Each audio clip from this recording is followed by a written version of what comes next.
Kalawang tanong bro. Bro, ning, kuan ba, ning sa unang Korinto 14:30 ya. 30 ba to? Yung kuan ba ning niana dito nga kung magpatalinghog ka mo sa iyang pulong ug magatuman sama sa tao nga naghimo og balay sa bato. Unsa nang bato gipasabdan niya, bro?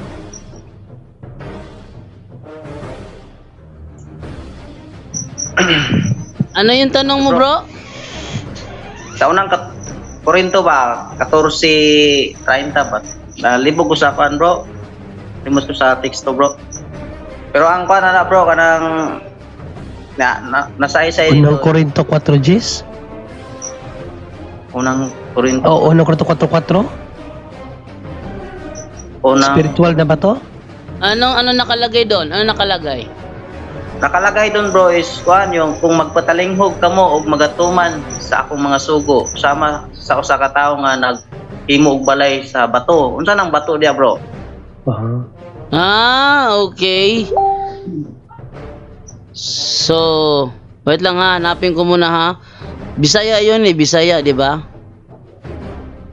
Oh. Sa Matthew 24 yata yan, 24-26? Ibabaw sa bato. Unang Korinto bro, 14, 20, 28, 30. Wala sa unang Korinto na, bro.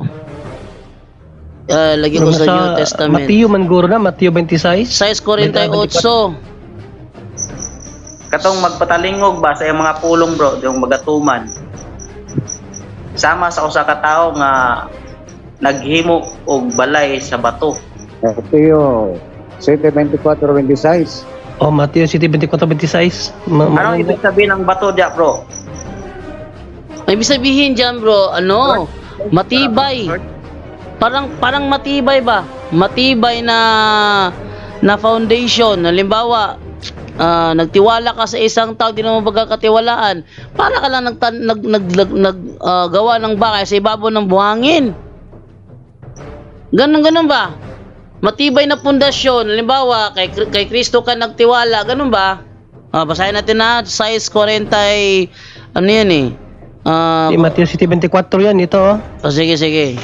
Kaya ang sinumang nakikinig at sumusunod sa aking mga sinasabi ay katulad ng isang matalinong lalaki na nagtayo ng kanyang bahay sa pundasyong bato. Nang umulan ng malakas at bumaha at humahampas ang malakas na hangin sa bahay, hindi ito nagiba dahil nakatayo ito sa matibay na pundasyon. Ngunit ang sinumang nakikinig sa aking mga salita pero hindi naman ito sinusunod ay parang taong hangal na nagtayo ng kanyang bahay sa buhangin. Nang umulan ng malakas at bumaha at humampas ang malakas na hangin sa bahay, nagiba ito at lubhang nawasak. Yun lang. Ano yan, bro? Parang analogy yan, bro ba? Analogy yan. Kung uunawain mo yung talata, ano yun, Brother John? 7:24? 24 hanggang 26. Sige, ito yung ating basahin sa 7:24 hanggang 26. Kasi para ka lang ito ay parang analogy ba? Sa pagkaunawa ko rito, para siyang analogy. Para madaling maunawaan yung sinasabi sa Bible. Kaya't ang bawat nakikinig at nagsasagawa ng mga salita kung ito ay maitutulad. Yan eh, parang analogy.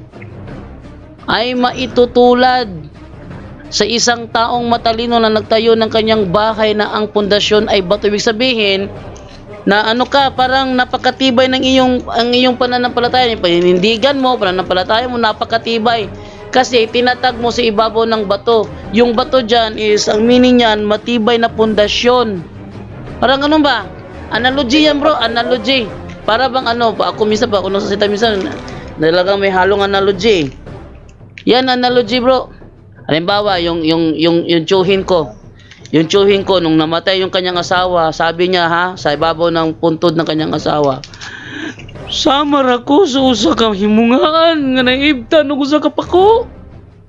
Ano ba sa Tagalog yun? Para akong inahing manok na tinanggalan ng isang pakpak. Oh, analogy yun. Analogy So, tawag doon bro. bro, Ha? yung context ani is kuan gyud kanang sa imong pagtuo. Yes. Sa iyong pananampalataya, ibig sabihin, kahit sabihin mo, Lord, Lord, nagpagaling kami ng mga kitungin, Lord, nagpalayas kami ng demonyo. Kung ang iyong pananampalataya naman ay mahina, nakinig ka sa kanya. Nakinig ka sa kanya. Ginawa mo yung ipinapagawa niya. 7:31 yata ng ano yun? 8:31 ng Juan. Basahin ko muna ha. Sabi sa Juan 8:31, eto sinasabi. Sinabi naman ni Jesus sa mga Hudiyong naniniwala sa Kanya, kung patuloy kayong susunod sa aking turo, kayo nga'y tunay na mga alagad ko. Sabihin, sumunod ka sa Kanya. Hindi lang basta nakikinig ka. Gawin mo. Marami kasi sa mga tao kasi ngayon, sa ating panahon ngayon, nakikinig din naman ginagawa. Malamang isa dun sa mga yun ay tayo. Malamang pwede rin, no? Pwede tayo na isa sa mga yun. Nakikinig nga tayo. Akalain mo, linggo-linggo na lang yung ebanghelyo, may nagpapaliwanag pa, reflection pa, tapos ganun pa rin. Kahit para bang ano ba, sinasabi sa Biblia ba na 4:25 ng Epeso ba yon? Basahin ko ha. Epeso 4:25, sabi ganito, dahil dito itakwil na natin ang pagsisinungaling at tayong lahat ay magsabi ng totoo sa isa't isa sapagkat tayo ay bahagi ng iisang katawan.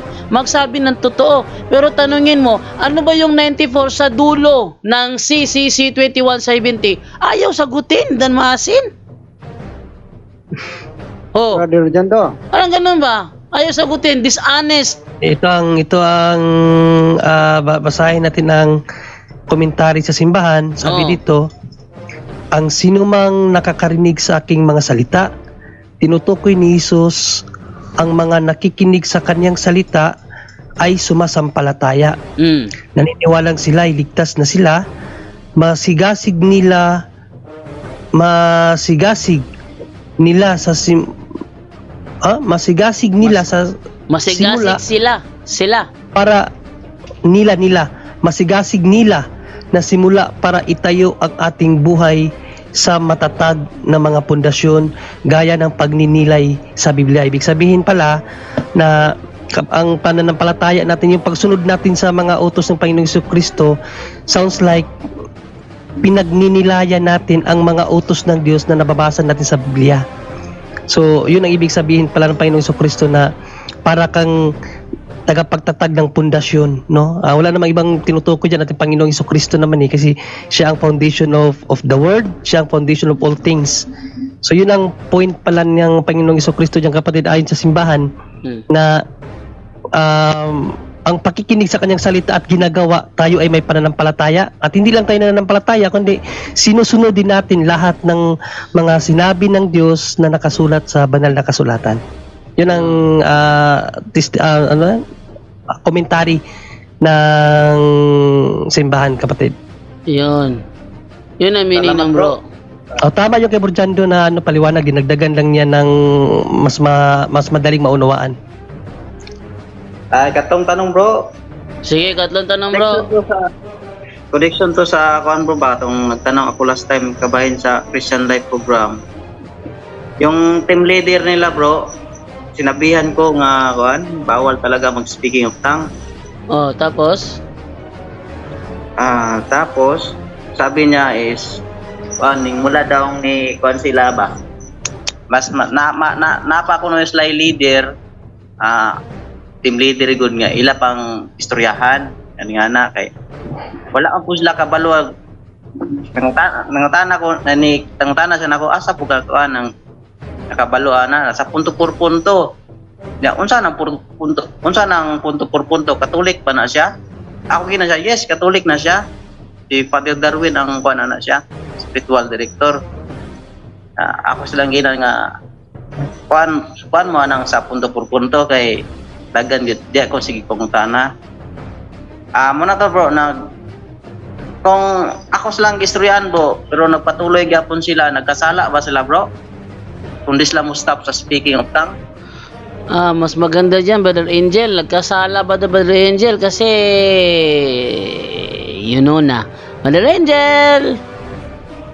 Santos! Anong pinag-uusapan niyo para kayo lang nakakaintindi? Yung kasamahan niya, kaya nga ko tinawag ko, alam ko hindi ka nakakaintindi. Yung Parang ano, yung kasama niya sa... Anong nangyayari? Oh, yung kasama niya. Ang sarap, Anong nangyayari? ang sarap pakinggan, no? Seryoso masyado, tapos ang unang hirit is anong nangyari. Tinawag pa ako. Sinadya ko yun kasi alam ko hindi mo naintindihan. Ang sabi niya, Brother Angel, is yung kanyang grupo na sinalihan, lagi nag-speaking in tongues. Ngayon, No. sinabi niya na mali yung ginagawa ninyo. Sabi naman niya, saan mo nakuha yan? Sabi niya, sa punto por punto. Bakit? Catholic program ba yan? Sabi niya, nood ka na punto sa YouTube. Yan nga, minsan naisip ko, mas maganda talaga ating pasukin yung mga radyo, no? And then, sabi naman niya, wala naman sinasabi yung ating leader eh. Ang tanong, nagkakasala ba daw sila kung patuloy silang magsasagawa ng speaking of tongues? Alam naman natin na sinasadya lang. Yun ang, okay. Yung sinasabi mo siguro, usually yan, ang tawag dyan sa, ulitin natin, no? Ang tawag ng Vatican dyan, CCR. Ano yung CCR? Catholic Charismatic Renewal. Which is since 1960s, no? Tinanggap yan ng apat na Pope, yung Catholic Charismatic. Kaya laganap yan sa buong mundo. Yun nga lang, yung kagaya na pinaliliwanag po natin dito. Even Father Darwin, di ba, nag-invite siya ng mga charismatic noon dyan sa, Bible, ano ba yun? Yun, yung mga ginagawa nilang once a month ni Father Darwin. So, nag-invite din siya, no? Ng mga charismatic. So, ngayon, tinanong ko rin si Father Darwin tungkol doon, na okay lang ba sa kanya yung mga ano. Sabi niya, ganun din. So, ngayon, natututo na yung charismatic. Kasi pagdating sa charismatic, bro, ang nangyayari kasi dyan, ang nagiging founder niyan or leader niyan, laiko lang din. Ang nangyayari sa laiko, yun na nga, minsan nagtuturo na outside the Catholic teachings, which is, pinag-aralan ko mabuti yan, mismo si Pope Francis is a charismatic Pope. Before pa lang, cardinal pa lang yan, nag-aano na din yan ng mga charismatic, pero lagi niya paalala sa mga tao, dahil nga, napakarami na ng mga charismatic na naggumagawa na ng sariling batas. So, isa yan, no? Yung isa yan sa speaking of tongue. Dapat tayo mag-speaking of tongue, mag-aral tayo. That's against the Catholic Church. Ngayon, may mga hindi naman na pinag-aaralan, no? Hindi pinag-aaralan ang speaking of tongue. Like kami, galing ako sa charismatic talaga, no? Hindi naman, walang ganun. Talaga sinasabi sa amin yung confession, talaga may misa, kompleto siya. Tapos ang charismatic kasi biblically kailangan mag-worship tayo, Bible study, magturuan ng salita ng Diyos. Nasa Biblia talaga yan, Bible study, no? Pero pag hinaluan mo na ng iba, bro, delikado na yon. Ngayon, mayroon naman may mga charismatic na nagtuturo. Sabi nga ng isang exorcist priest, mayroong isang grupo na ang pari pa tinuturuan na mag-speaking of tongue yung mga miyembro niya sa charismatic. Ngayon, ang tanong, nagkakasala ka ba dyan? Kung si Father ang nagsabi no, well, authority siya, pero kagaya na sabi natin, no, wala tayong mababasa sa Catholic teachings na turuan ng mga taong mag-speaking of tongues, no? At ang nangyayari pa diyan, sa mga naririnig natin, no, sa kay Brother Wendell, yung mga nagkakarismatic, pagka nag-aano sila ng mga ganyan, nagtuturo kasi nasalihan ko, hindi nagtuturo, pero may nag-speaking of tongues, ha? So ayoko yung i-judge yun kung sa demonyo yun o sa Diyos talagang yung isa ko ang kilala doon nanginginig talagang ang tagal pag nag-speaking yun dire-diretso yun, hindi daw niya makontrol, hindi niya alam, pero hindi nagtuturo sa amin doon, sa charismatic, pero may iilan na bigla silang nanginginig bigla, no? So ayaw natin i-judge yun. Now, yung nagtuturo na ganon, that's against the Catholic Church. Ayaw naman na kung magtuturo ka. Pero yung mismong charismatic na biglaan naggaganon, ayoko i-judge yun kasi even the exorcist, hindi, delikado lang yun pag nagtuturo ka kasi pwedeng gamitin yon ng fallen angels. Kaya nga ang dami sa charismatic dahil gusto nila parang magkaroon ng superpower kung ano-ano ang ginagawa hanggang sa sinasaniban na sila. And that's exactly yung punto ng punto por punto ngayon at ng mga exorcist priests, no? Mga experts sa spiritual phenomenon. Pinag-iingat tayo sa ganun kasi nga Lumen Gentium 12 ba yon? Na huwag tayong humingi masyado ng sobra-sobra kapangyarihan galing sa banal na espiritu dahil bawal yon. Dahil pwedeng gamitin yon ng bad spirit. Kaya ang dami sinasaniban. Mangyayari later, yung leader Hindi mo, sa Lumen Gentium 12 bawal hingin sa Espiritu Santo ang mga special graces. special graces. Yang speaking of tongue kasi special grace yan. Hindi yan pinapahintulutan ng simbahan na hingin basta-basta. Yun ang kasing nangyayari bro, ang delikado dyan is ginagamit yan ng fallen angels. Kaya makita mo yung mga maraming nasasaniban dyan sa loob ng charismatic. Kaya nga sabi nga ni isang exorcist priest, yun ang mahirap tanggalin sa charismatic na sinaniban. Ngayon meron din naman biglang sasabihin sinasabihin ako ng Mama Mary, ng Santo Niño. Doon nagiging delikado, kapatid. Pero yung Bible study, worshiping, ang simbahan, tanggap ang Catholic Charismatic Renewal. Huwag yung mga kung ano-anong tinuturo. Mayroon pa noon, Lord's Day daw. Tapos may mga breaking of the bread, ginagawa nila. Sa amin dati, ginagawa yun. Napagalitan yata. Ang dami nun. Ilang libo-libo lagi. Tuwing linggo. Napagalitan yata ng spiritual advisor si Bishop Bakhani. Tinanggal yon yung breaking of the bread. Tinapay talaga, pinagpipira-pirasong tinapay na totoong tinapay. Tapos pinagbibigay sa lahat ng mga miyembro. Tinanggal yon. So, bakit? Kasi against the Catholic Church yun. Ang magbe-breaking of the bread lang, pari lang. So yun ang problema doon. But Catholic Charismatic Renewal, kapatid, hindi yun masama. As long as it's just prayer and worship and Bible study, dapat hanggang doon na lang tayo. Ngayon, may nag-speaking of tongue. As long as hindi ka tinuturuan, hindi ka naman nag-speaking of tongue, wala nang problema yung kapatid. Yes, bro. Hindi pala yun extraordinary grace, extraordinary gift. Ito, basahin ko ha. Pinagbabawal talaga ng simbahan. Ito, Vatican II, documents to ng Vatican II sa Lumen Gentium number 12. Sabi dito, extraordinary gifts, so kasali dyan yung speaking of tongues. Extraordinary gifts are not to be sought after. So hindi talaga dapat siya hinihingi.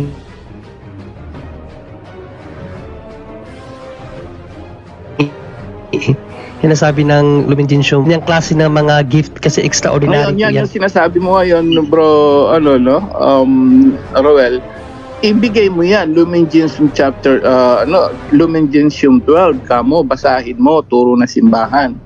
So yun, bawal kasi yan, kamo, kasi hahanapan ka yan. Kaya sa punto por punto, ang labanan lagi dito, batayan. Kaya hindi tayo maano ng ibang sekta eh. Ang labanan dito, puro batayan. At pag may nagtatanong dito, sinisiguro natin may batayan, no? So hindi man sa Catholic, hindi man sa canon law, Lumen Gentium, General Instructions of the Roman Missals, Catechism of the Catholic Church, ang dami, Vatican.vh, mga ecclesiastical letter, may batayan tayo lagi dito. So pag tinanong ka at least, sabihin mo sa kanila, eto po Lumen Gentium kasi po extraordinary gift yan. So bawal po na simbahan. Pag tinanong ka, saan mo mababasa? Lista mo ngayon, Lumen Gentium 12, kapatid. Yun po, kapatid. Kung sa spelling bro, kung sa spelling sa Lumen Gentium. Elio? Bigay mo nga, bro. Lumen. Elio. Sa bro ha? Lumen, ano yan eh, light of the Gentiles sa English yan eh. Elio M. Liwanag ng mga hintil sa Tagalog. Elio M bro? Lumen Tapos, saglit lang G-E-N G-E-N T-I-U-M. Lumen Gentium. T-I U-M. U-M. U-N Im tuloy, im. U-im. Sorry. Lumen. UN. U-M. Okay Yan. bro, noted bro. So, kung patuloy pa rin sila, so, pero hindi sila Aba, alisan mo na yan kung ayaw makinig. Sabi nga ni San Pablo kapag ayaw makipag-ayos, isumbong sa iglesia. Ayaw pa rin makipag-ayos sa iglesia, isipin mo siyang hintil. okay. Pag ayaw maniwala, ay alisan mo na. Ikaw, alaayaan mo silang mapatuloy dyan kasi hindi mo naman sila mapapangaralan kasi mag-aaway lang kayo. Di, ayaan mo na. Kung ayaw nila makinig sa'yo, at least ikaw nasabihan mo na sila at iwas ka na kasi may babala ng simbahan na wag hingin. Sabi nga ng simbahan, wag hingi ng mga ganyang bagay, hingi pa rin sila ng hingi. Against the deposit of faith, no? At delikado po 'yan. Kung, Pwede tayong mapatawan ng ano bro? kung sinabihan ko na sila ba, tapos continue rin yapon sila, so kami na lang umalis sa aking asawa. Alis na kayo. Hindi naman ninyo kawalan Kasi siyempre gusto mo lang sige si Bro Angel ang sasagot pala niyan sa'yo, hindi pala ako. Bro Angel. Hindi, okay lang yon kapatid, no? Pero kagaya na sinabi natin, no? Depende. Ako sabi ko, ang lagi kong inaano dito, kung nagtuturo sila ngayon, kung sila pero nasa sayo pa rin yan dahil kung sila ay nag-speak yung tang na paisa-isa lang kung sino-sino lang, hindi naman tinuturo, focus ka dun sa Bible study. Huwag ka naman umalis kasi nakakadagdag ng ng faith yun. Pag lagi ka nakikinig, may ka-group ka sa prayer meeting. Isa yan kasi sa turo na simbahan, magkaroon tayo ng community group talaga. Pinasasamahan tayo sa community group na simbahan para mas mapalawak ang kaalaman natin sa turo na simbahan at ng Biblia. What makes it kasi na nagiging problema is yung leader nagtuturo na naman medyo ibang turo na hindi na ayon sa simbahan. Kaya sabi ni Pope Francis, Catholic Church were nire-remind niya kasi ay Catholic Charismatic reminded na mag-focus pa rin tayo sa Catholic teachings. Pwede mag-Bible study, prayer and worship, no? So, minsan, nagkakamoli spirit, invocations of the kahit nga simbahan, nagkakamoli spirit. Kahit dito, halina Espiritu Santo. So, yung kamoli spirit, walang masama doon kasi nag-invoke ka para lumakas ang spirit mo. Hindi saniban, ha? Wala po mga problema doon. Ang problema, pag nag-o-over na. Ngayon, nasa sayo, kung nagtuturo sila ng ganyan, which is bawal nga, delikado, yun nga, may nasasaniban talaga, ginagamit. So, nasa sa'yo yun, kapatid. Kung gusto mo naman lumawak ka pananampalataya mo, Bible study, ayaw naman ka naming ihinto sa ganon. But, careful din. Kapag alam mo yung natutunan mo rito, bawal, wag mong gayahin. So, wag ka na lang magganon. Halimbawa, dito tayo, speaking of tongue session, mag-aaral tayo, iba na yon. So, mag-breaking of the bread tayo, wag mong gawin yon. O mayroon charismatic, may tinatawag silang Lord's Day, Sabado. May sarili lang pagsamba sila Lord's Day. Yun ang punto ni Pope Francis. Huwag kayong magturo ng ibang turo ng kasi delikado nga naman lalo na speaking of tongue. Nasa sayo kapatid, no? Kung ako sayo, focus ka dun sa Bible study nyo. Pwede naman yun, walang problema. Pagdating dun sa alam mong bawal, huwag ka Ingat din kasi kahit pa Bible study, iba naman yung turo niya. Mas maigi kung Bible study, safe di ka mag-attend. Hindi lang yun. Solid with defender. Sigurado yun. Pag yun. hindi sila aral, minsan nag-iiba yung sa mga Bible preacher dyan sa charismatic. Nag-iiba. Ako rin, naranasan ko yun.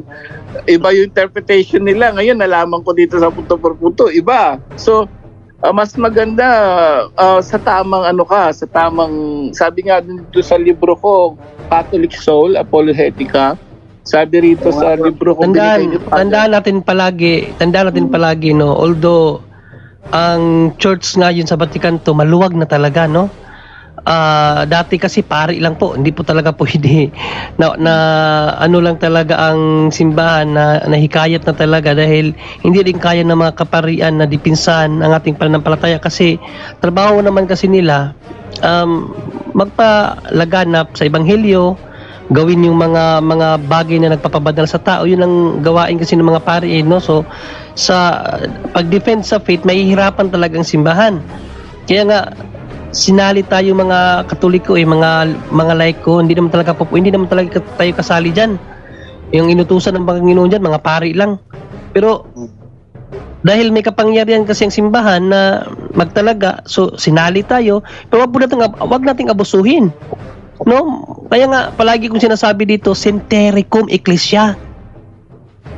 To think together with the church, hindi yung nakapagbasa ka lang, nakatuto ka lang ng ilang pag-aaral sa simbahan, ikaw na ang magbibigay ng sariling unawa. Hindi po pwede yung ganun. No? Kaya ingat pa rin, kahit pa may Bible study kayo dyan, iba ng espiritong nag-handle niyan eh. Kasi ayaw niyang makinig. Sinabihan mo na hindi yan pwede, bawal simbahan, ayaw pa rin makinig. Pride na yan. Hindi na yan sa Diyos na spirit.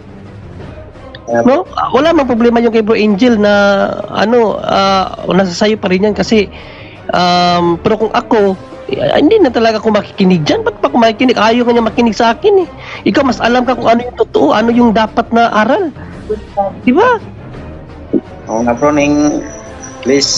Madidivide ang ano mo dyan, madidivide ang wala kang focus dyan kasi may doubt ka na every time magsalita siya, hindi ka makakakonsentrate kung totoo ba yung sinasabi niya kasi ayaw nga niyang una-una sa lahat dyan kapatid, hindi siya nag-aaral sa aral ng simbahan kasi kung nag-aaral siya, alam niya mga bagay na yan. Tama. Yes. Bro. Hindi, tsaka dagdag lahat yan, ang naging problema sa mga Bible preacher din, yung theological context ng Biblia, minsan hindi nila alam. Although biblical 'yon, bro, yung nasa Biblia 'yun eh. Colossians 3:16, bro, John Ray, pakiano nga. So ano yan, Bible study, Colossians chapter 3 verse 16 MBB. Bible study, Colossians. worship, yung gawin ang lahat ng bagay sa pangalan ng Panginoon. Yung 3:16 lang muna. Yung 3:16 lang. Sige. English? Hindi, Tagalog bro, para Tagalog. mas maintindihan na. Pwede Sige. yung Bible study naman, pero dapat yung proper na tao talaga pakinggan. Okay, so ito yung mababasa natin. Manahanan nawang sagana ng inyo ang salita ni Kristo. Ayon sa buong karunungan, kayo'y mangagturuan at mangagpalalahanan sa isa't napakaganda nito, mag-alalahanan kayo Sa isa't isa. sa isa't isa sa pamamagitan ng mga salmo at ng mga himno at mga awit na ukol sa Ukol sa Espiritu Espiritu. Ayan yung charismatic talaga yan. Biblical yan. na magsiawit kayong may biyaya sa inyong puso sa Diyos. Charismatic yan. But the problem is, yun nga, yung turo niya, alam mong bawal, delikado talaga, lalo na sabi nga doon sa Catholic Soul kong libro, binigay pa nga ni Father Abet yan sa akin dahil alam niya interesado ako. Bigay lang kay Father Abet yan, yung mismong parish priest namin nung lay minister ako. Bigay yun sa akin dahil ako ngayon. Ang sabi dito, make sure yung Bible study nyo, yung mismo nagtuturo ay dapat aral sa theology. Correct. Yun Turo na talaga. simbahan. Proper theology, yung mismong nagtuturo. Yun ang nagiging problema minsan. Kaya actually, this is more than enough yung punto por punto eh. So, nandyan yung kaparian natin, spiritual warfare, at nandyan yung mga turo ng mga CFD. Maano natin yan, dito pala sa punto por punto, bro. Sobra-sobra ng magagandang theological context sa tamang proper interpretation, bro eh. So, kung okay lang naman yan, tandagdag yung charismatic mo, ayan, biblical, Colossians 3:16. Magsiawit kayo, mag-aralan kayo, but may danger kung ang nagtuturo ay hindi aral, bro. Yun ang medyo delikado. So, nasa sayo pa rin yan, kapatid. Salamat Advice. bro. Yes, advice lang naman ang sa amin. Yes, bro. Okay. Dito sa punto por punto, marami tayong malalaman ba. Tapos i-share po nato sa uban kasi hindi nga nila alam nito. Punto eh. Tagalog tapos sabay Bisaya, ano? Ano daw, uban? Share sa uban. Maraming Sige. salamat sa inyong lahat dyan sa punto por punto. Marunong ka naman pala mag-Tagalog eh. Maligayang Pasko sa lahat. Wala pa kang advent po. Grabe, advance masyado eh. God bless, God Marunong. bless. Nagtatagalog ka pala bro eh. Oo nga. Okay bro, dyan daw, habang walang nagtatanong sa Zoom bro, may tanong pa dito bro. Yun ang sinabi ni Brother John Ray, Centericum Ecclesia. Mura Yan, importante parang po yan talaga. Parang No? programa ni Gita Mundok yan, bro. Hindi ano yan, ano natin yan, aral ng simbahan yan, Centericum Ecclesia, ginamit lang ni Alvin Gitamundok. Pero aral yan. Aral yan, Centericum Ecclesia. Ano yan, kasabihan yan ng simbahan. Ang daming kasabihan sa simbahan tulad ng sabi ni ano na ano yun, yung ignorance of the Bible is ignorance of Christ. Mga ganun ba? Mga ano yan, mga kasabihan ng simbahan yan. Centericum Ecclesia, to think with the church. Yun, talagang nyo lang yun, tandaan nyo na, Centericum Ecclesia. To think together with the church. Hindi yung, kasi bawal po talaga yung sa ating sarili na basa ka lang ng Bible. Wala ka nang pinagkaiban yan sa protestante. No? Tayo, mayroon tayong mga tradisyon, kaya nga basa tayo ng tradisyon, lalong-lalo na yung mga paliwanag galing sa obispo. Yun talaga, kasi sa Fundamentals of Catholic Dogma, ang dapat tanggapin natin na paliwanag talaga, yung masasabi nating dogmatic talaga, pahayag ng mga obispo, pahayag ng Santo Papa, at yung sa basta yung mga may nihil obstat o imprimatur. Yun talaga ang the best na pag-aralan ng mga Katoliko tulad natin. Kasi kung tayo-tayo lang, resulta niyan, wala tayong pinakaiba sa protestante niyan, no? Okay lang naman kung tama naman yung ano natin. Iba din kasi kapag marami ka nang naaral, medyo mai-inline mo na yung mga sagot mo sa katuruan ng simbahan. Okay yun, pero pag humiwalay na, tulad ng halimbawa yung yung speaking of tongue, kahit ang dami na yung narinig na bawalan, ginagawa pa rin. Iba na yun, hindi na yun sa Katoliko, di ba? Sabi nga, Centericum Ecclesia, dapat magkaisa tayong lahat kasi there is only one faith. Tandaan yan, sabi ni San Pablo, isang pananampalataya lang. Huwag yun nang dalawahin, isang pananampalataya lang yan. Kung ang pananampalataya ng simbahan, bawal hingin ang tinatawag na ordinary gifts, ba't mo hinihingi? Di ba? Ganun lang yan kasimple eh. Gawan mo lang ng logical reason. Kahit hindi mo nalaliman ng pag-aaral mauunawaan mo ng madali. May binasa na galing talaga sa simbahan. Ngayon nakarinig ka. Magda-doubt ka pa ba? Tulad ng kagabi lang. Mayroon na naman akong nakadebate kasi punto supporter pa naman. Yun pala ayaw niya tanggapin ang receiving by hand na Eucharist. Hindi, ginisa ko. Tinanong ko siya ng tinanong. Sabi ko sa kanya, sa Mateo 26:26, English pa naman yung banata namin na dumugo yung ilong ko. Sabi ko, sa Mateo 26:26, binigay ng Panginoong Jesucristo. Kasi ang post niya kasi nga, di ba, sa Vatican I, hindi, bawal naman talaga by hand. By hand, bawal by hand. So, ikwento ko, baka nakinig siya ngayon.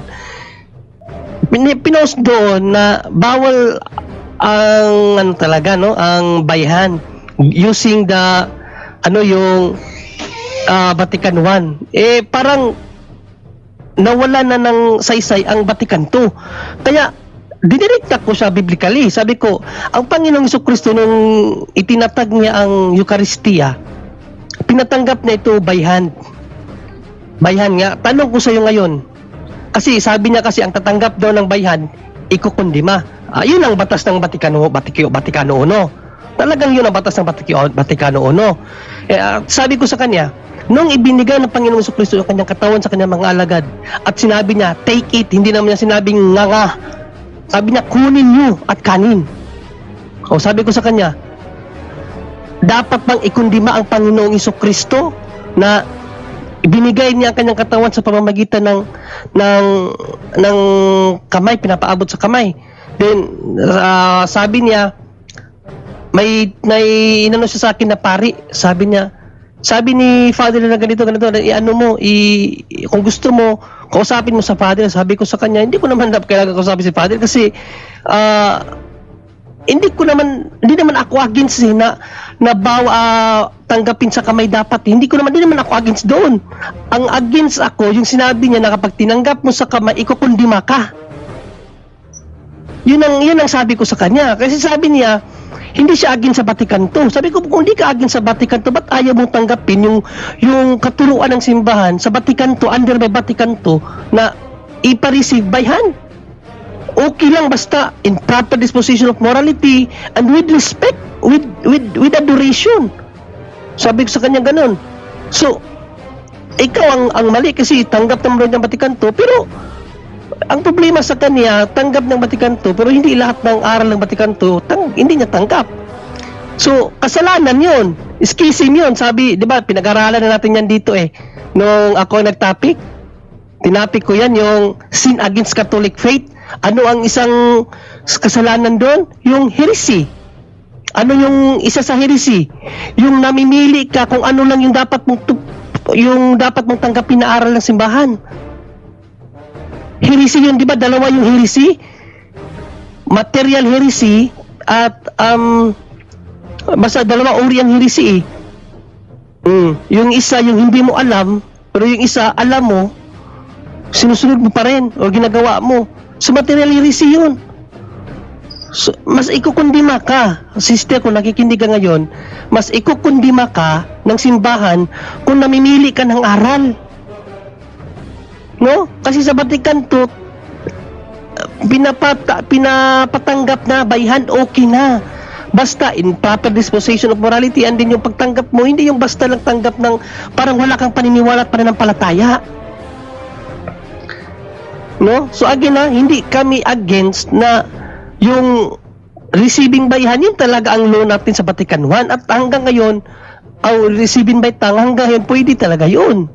At andun talaga ang aral sa Vatican I na dahil nga banal ang ating Panginoong Jesucristo, no? Kaya kailangan ang pare direkta sa dila kasi nga yung kamay natin ay makasalanan alam natin ang theology ng Vatican I. Pero wala po tayo sa lugar, kapatid or sister, no, na pangunahan ng simbahan. Although may naririnig kang mga pari, no, na nagsasabing mali yan, pero kanino ka ba maniniwala? Di ba? Maniwala tayo sa simbahan mismo, hindi po sa mga pari lang na basta ordinaryong pari na ayaw sumunod sa Vatican II law. So, delikado po yan mga kapuntos, no? Mga kapatid, mga kaabag. Dapat mo tayo makinig sa mahisteryo, no? Wala ho ibang ibinigay ang Diyos sa atin kundi ang magisteryum tagapagturo sa atin. Kung palagi ko yung ibabalik-balik dito kasi wala talaga, ang dami talagang sumisimplang sa paniniwala at pananampalataya natin. No, ang dami talagang sumusunod pa sa mga sismatikong Katoliko. Yung ayaw sumunod sa Vatikano to, ang dami na, dumadami na sila. Ang dami ng mga kapuntos din natin dito, no? So sana magkaisa tayong lahat, mga kapuntos, na sumunod sa kung ano man yung aral ng Vatikano to, no? So yun lang, nadagdagan ko tuloy po dyan do kasi kagabi mayroon na naman tayong na katalkayan about niya. Tas ang masakit kasi kapuntos natin, no? Then nag-post siya ng mga ganun ba, magkukos ng division yun. Sabi pa naman sa Bible, layuan nyo yung mga taong nagkukos ng division, no? Galatia 5, layuan ang mga cause of division. Then Judas 1:18-19, layuan pa rin ang mga nagkukos ng division. Hindi kayo nakikipagkaisa sa simbahan niya, nagkukos kayo ng division no? Sorry kung against ako sa mga no, yung mga idea nyo ba, yung mga natutunan nyo dahil sa narinig nyo sa iba, against ako, kasi kailangan talagang yan, kailangan talagang ang tawag dyan, kailangan talaga natin yang itama. Kasi isa lang ang ating pananampalataya, ay hindi po dalawa. No? So sana magkaisa po tayong lahat at naway mabalik na sa tama ang inyong pananampalataya. No? Mayroon po tayong simbahan, ating simbahan, buhay po yan, nagpapatuloy po yan, at hindi po yan kailanman magkakamali sa pagtuturo. So yun lang, Brojando. Okay, Robert Robel, okay na ba yon? Hello bro, okay na bro. Vivat Jesus bro, Vivat Jesus. Ay, may tanong pala dito, Brojando, na natuloy, di ko tuloy na ano. Saan na yun? Tangs, baka may mapasunod pa tayo. Nawala tuloy da. Wait lang ha.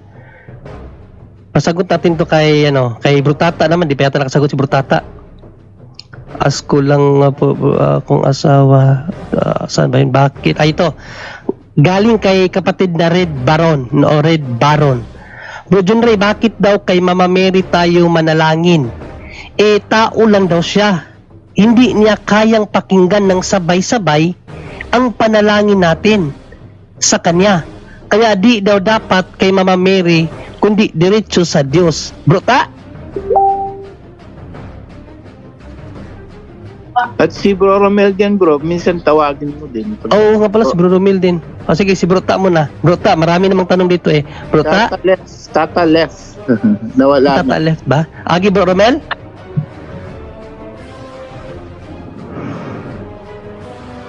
Bro Mel? Tulog na yan. Ay, wala din pala si Bro Romel, no?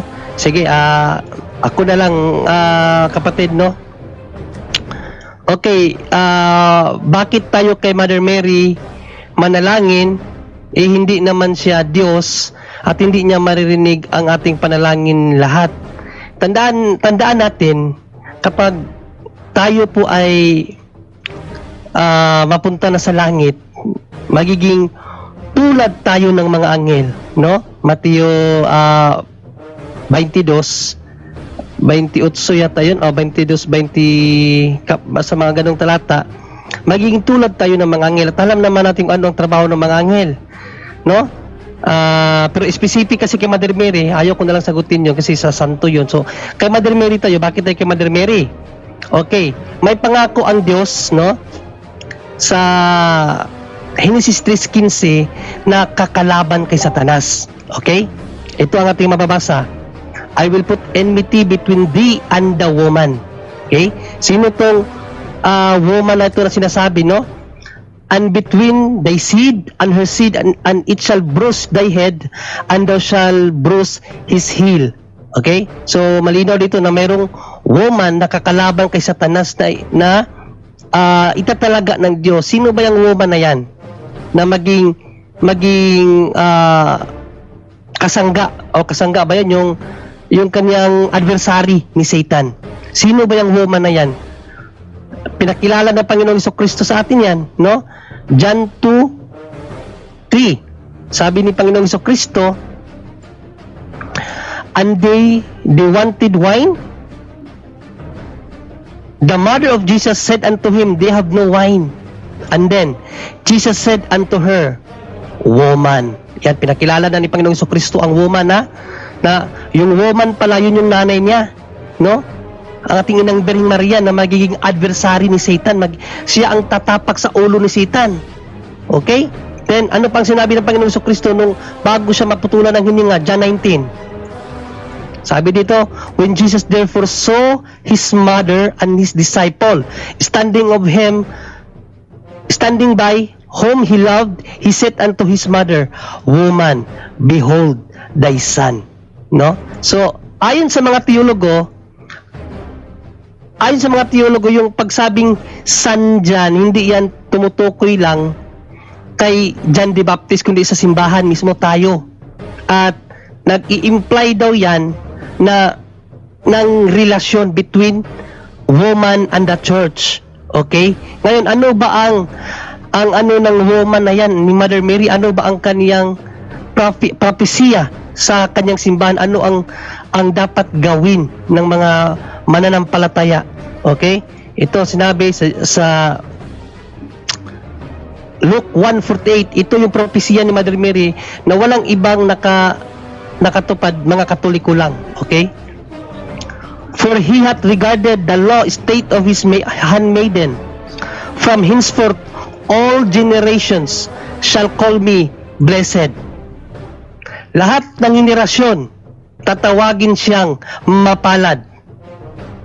Ngayon, lahat ng henerasyon since sinabi niya yan, lahat, walang putulan kasi lahat ng henerasyon from generation 1 to generation natin ngayon, all generation shall call me blessed. Question: in Christian world, sinong Katoliko, sinong Kristiyano ang nakatupad sa hula ng Inang Birheng Maria na noon pa nagtatawag na sa kanya ng blessed through prayer? Sino? Di ba Katoliko lang? Kaya biblical po ang pagro-rosary natin. No, kasi unang-una, Hail Mary, sino ang unang nagsabi niyan? Ang anghel. Salutation niya ng anghel. Kanino galing ang salita ng anghel? Sa Diyos. Pinadala ako ng Diyos dito para sabihin sa iyo, Hail Mary. Kung ang Diyos ka nagsabi sa kanya ng ganun, tayo pa kaya hindi? Full of grace. Puno ka ng grasya, sabi ni Gabriel Angel. Di ba? Blessed are you among women. Ito yun. Ito yung talata na yun. And blessed is the fruit of thy womb, Jesus. Galatia 4:4, unang Pedro 3:19. Ang bunga ng kanyang tiyan. Di ba? Napaka ang rosary, napaka biblical po niyan. And then yung Holy Mary, Mother of God, pray for us sinners, panalangin na po ng simbahan yan. Pero yung first part, napaka biblical po noon. No? Pwede kasi tayong lumapit ayon kay San Pablo. Okay, sa mga santo. Hindi lang kay Mother Mary, kay sa mga santo. Hebrews 12:23. Umpisahan natin sa 22, gamitan natin ng Tagalog para mas maganda ang salin. Ito ang sinabi dito, no? Sa halip ang nilapitan ninyo ay bundok ng Sion at ang lungsod ng Diyos na buhay. Ang Jerusalem sa langit, kinaroroonan ng di mabilang na anghel. Dumalo kayo sa masayang pagtitipon ng mga itinuring na panganay. Ang kanilang mga pangalan ay nakatala sa langit. Lumapit kayo, napakaliteral niya, no? Lumapit kayo sa Diyos na hukom ng lahat at sa mga espiritu ng mga taong ginawang ganap. Lumapit daw tayo sa mga taong ginawang ganap. So, mali ba nalapitan natin Inang Birheng Maria? Kaya nga siya ang pinaka-highest pinaka-highest sa lahat ng mga santo, no? Kaya nga mayroon siyang titulo na Hyperdulia, no? Kasi siyang pinili ng Diyos na maging ng simbahan, kaakibat ng simbahan, di ba? Babae, woman, sino yung woman na yun? Ating Inang Birheng Maria yun, no? So biblical po, kapatid, no, na sino yung nagtanong na yun? Kapatid na Red Baron. Napaka-biblical po ang paglapit kay Inang Birheng Maria at sa lahat ng mga santo na nasa langit. Lumapit kayo. Pahayag chapter 8 verse 3-4, dalangin ng mga banal. So ito yung sa anghel at sa mga banal, no? Sa pahayag. Kita mismo ni Apostol Juan yan, mga banal para sa atin. Ito yung sinabi ko kanina na tayo nagiging tulad ng anghel. Ano bang gawain ng anghel? Tagapanalangin, no? So, kasama niya dito mga santo. Sabi dito, dumating ang isa pang anghel na may dalang gintong sunugan ng insenso at tumayo naman sa harap ng dambana.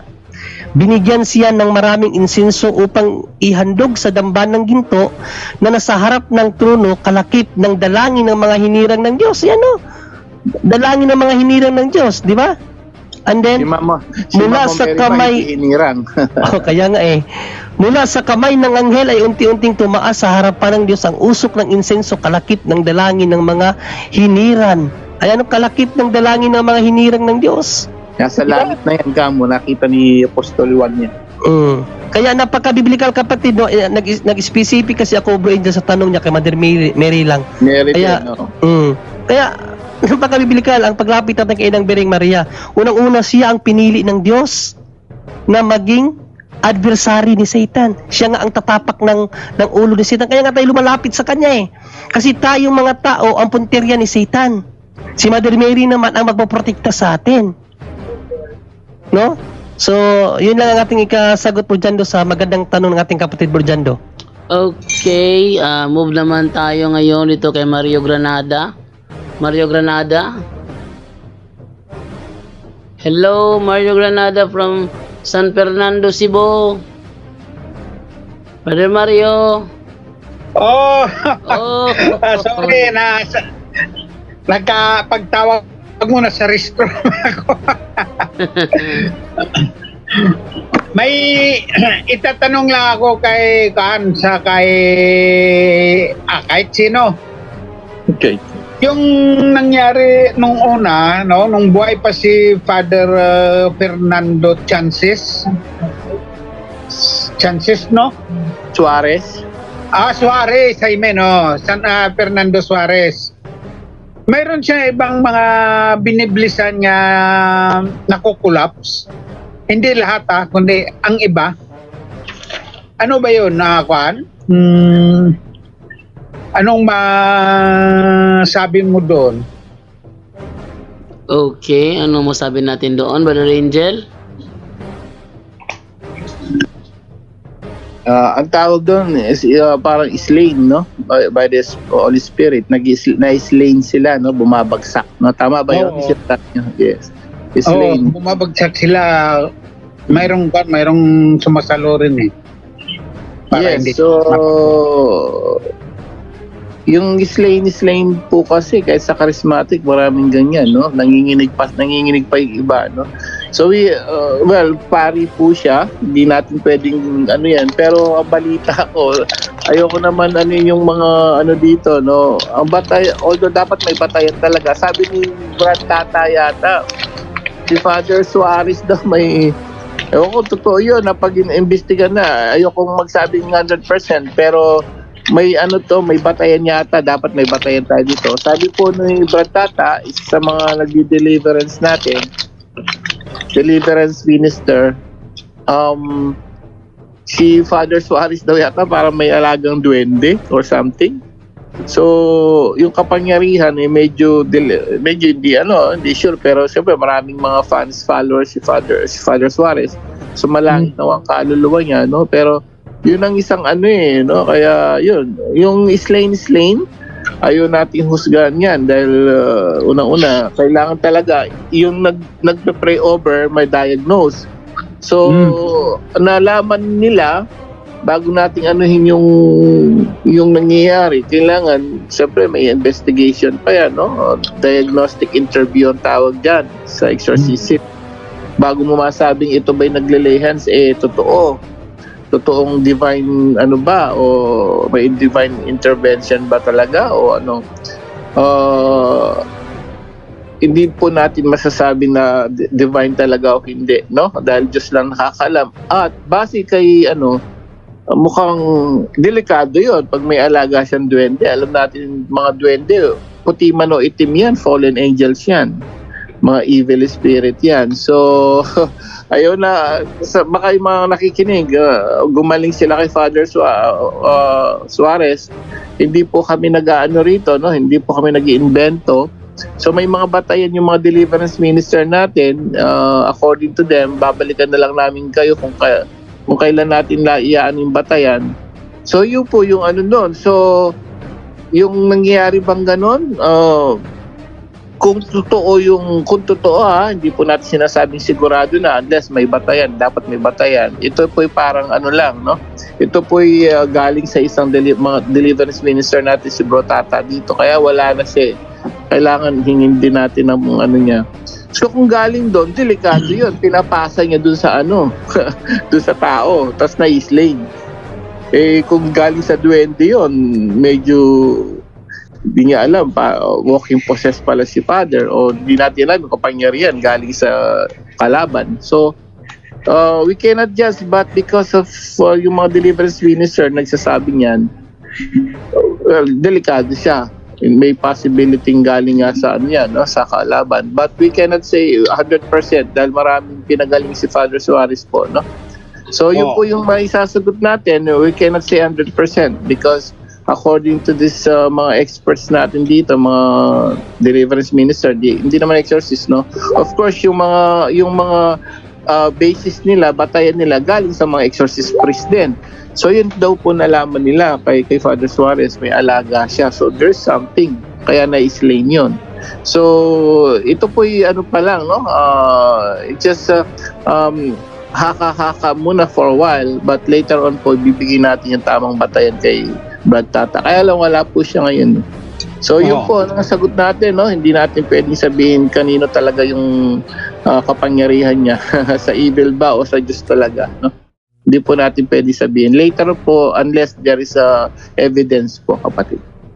Okay, walang problema yun. Itanong ka lang either kay Brother Windel o kay Brad Tata. Yes, later, next time. Magandang tanong po. Ibalik nyo po yan sa susunod pagdating nila dito dahil spiritual, ano yan, no? Every night Warfare yan. kuha naman ako na pumapasok naman ako every night sa punto por punto. Dumating na po yata si Bro Wendell, so hopefully bukas makapasok siya. Magandang Okay. tanong yan kasi marami naniniwala kay Father Suarez, no? Oo. So at least sila, baka may masabing silang batayan talaga. We cannot say kasi dito 100% unless ako, lagi kong sinasabi, sisiguraduhin ko yan pag may batayan tayo. Pero later on nila po kay Bro Wendell po o kay Bro Tata. Okay. Thank you, Bro Windel. Bro Windel, thank you. Salamat po sa Diyos. Okay.